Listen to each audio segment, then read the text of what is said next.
Possibilities in Motion Foundation for TVPilipino. Just to be specific, within the Filipino community, there's a big number of Filipinos who are professionals back home.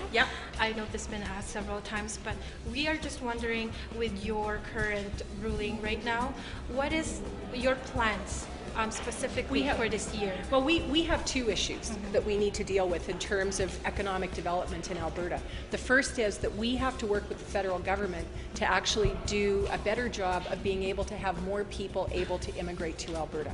We know that there are professionals around the world, and particularly in the Philippines, that are really important for our own economic growth. And we've got to ensure that we can have them come so that they can begin to build their lives, because there are so many people in the Filipino community who make tremendous sacrifice to come to Canada, to live away from their family for 2 or 3 years until everyone can come. And of course, people we know in the Filipino community make a tremendous contribution once they're here.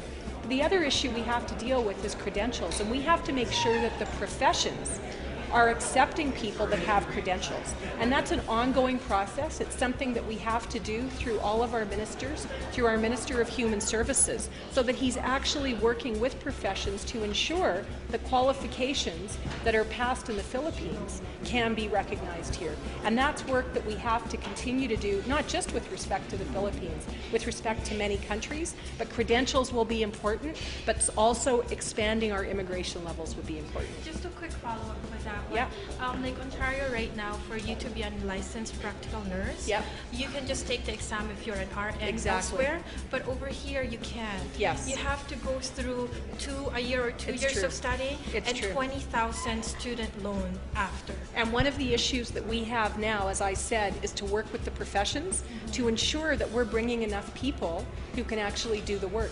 You know, one of the things that's interesting, I was just down at the South Calgary Hospital today. We need to hire more nurses.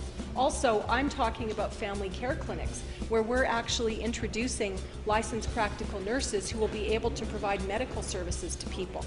We don't have enough people in Alberta to do all of that, and we have to be open and inclusive, and we're going to work with the professions to make that happen. So would that entail that making it a little easier, like with Ontario just having the exam right away, not having to take $20,000? And it's interesting because one of the things that we have to do is not just decide to do it ourselves, but learn from other jurisdictions. So if it's working for Ontario, instead of us creating the system, we need to say to Ontario, we need your system here. Would that be something you would look at? Certainly, absolutely, absolutely. That's wonderful. Thank you. Thank you for the question. Okay. Yeah.